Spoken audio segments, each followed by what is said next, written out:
Shalom, selamat pagi Bapak Ibu Saudara-saudari yang dikasihi oleh Tuhan.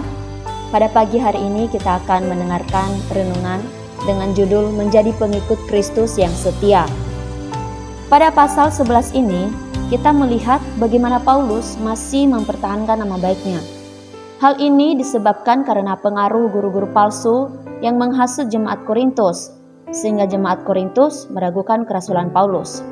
Para guru-guru palsu ini ternyata berhasil untuk mempengaruhi jemaat Korintus, sehingga mereka tetap sabar meski diperhamba, dikuasai, diperlakukan secara angkuh, dan bahkan ditampar oleh guru-guru palsu tersebut. Sebenarnya Paulus sangat heran sekaligus prihatin terhadap kondisi jemaat Korintus ini. Karena itu Paulus menyebut mereka sebagai orang-orang yang begitu bijaksana. Padahal maksud Paulus, mereka sesungguhnya adalah orang-orang yang tidak bijaksana. Paulus merasa lebih prihatin kepada jemaat Korintus ini karena mereka lebih memilih untuk mendengarkan ajaran guru-guru palsu dan melupakan Injil yang telah dia sampaikan. Pada masa kini pun banyak orang Kristen yang disesatkan oleh ajaran yang tidak benar dan merasa bahwa ajaran sesat itulah yang benar. Bagaimana supaya kita terhindar dari penyesatan?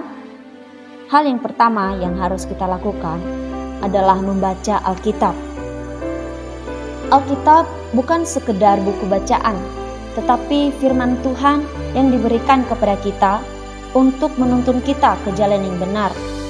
Kita lihat di dalam Mazmur 119 ayat 105 dikatakan, "Firman-Mu itu pelita bagi kakiku dan terang bagi jalanku."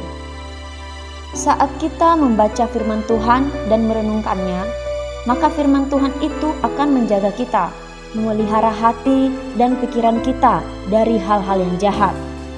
Ketika kita mengambil sebuah keputusan, maka dalam benak kita akan muncul pertanyaan, apakah ini sesuai dengan firman Tuhan? Kita akan diberi hikmat oleh Tuhan, sehingga kita tidak terburu-buru dalam bertindak, karena patokan hidup kita adalah firman Tuhan. Selain itu juga, firman Tuhan itu berkuasa untuk mengubah hidup kita. Firman Tuhan adalah perkataan Tuhan itu sendiri. Jadi, jika selama ini kita menjadikan Alkitab sebagai buku bacaan saja, bahkan sebagai pajangan saja di rumah kita, maka sekarang kita kembali melihatnya, membuka dan membacanya, karena kita percaya bahwa firman Tuhan mampu menuntun hidup kita. Dan yang kedua adalah memiliki kerendahan hati. Paulus banyak berbicara kepada jemaat Korintus. Dia juga bersaksi menceritakan pengalaman hidupnya bersama dengan Tuhan. Bahkan dia berkata bahwa dia seperti orang gila dalam melayani Tuhan. Lebih sering didera di luar batas, kerap kali dalam bahaya maut, 3 kali mengalami karam kapal, sering diancam bahaya banjir dan bahaya penyamun, dan banyak lagi hal yang mengancam nyawanya. Namun, Paulus berkata, justru dalam hal itulah dia bermegah. Dia hanya manusia biasa yang dipakai Tuhan untuk memberitakan Injil, tetapi Tuhan yang selalu menyertainya. Saat Paulus menyaksikan pertolongan Tuhan yang nyata dalam hidupnya pun, jemaat Korintus masih tetap meragukannya dan lebih percaya pada ajaran yang tidak benar. Oleh karena itu, kita harus memiliki hati yang mau dibentuk oleh Tuhan, bukannya menganggap kita lebih berhikmat dari orang lain.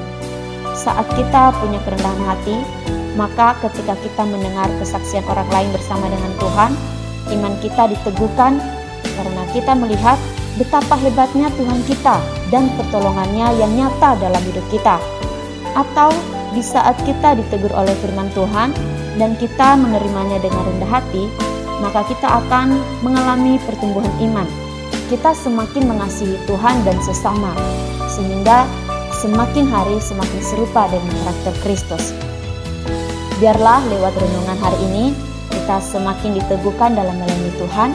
Apapun yang kita alami, pergumulan apapun itu, kita tetap percaya kepada Tuhan dengan menjadikan firman Tuhan sebagai penuntun jalan kita dan memiliki kerendahan hati untuk terus diubahkan oleh Tuhan. Selamat beraktivitas, Tuhan Yesus memberkati.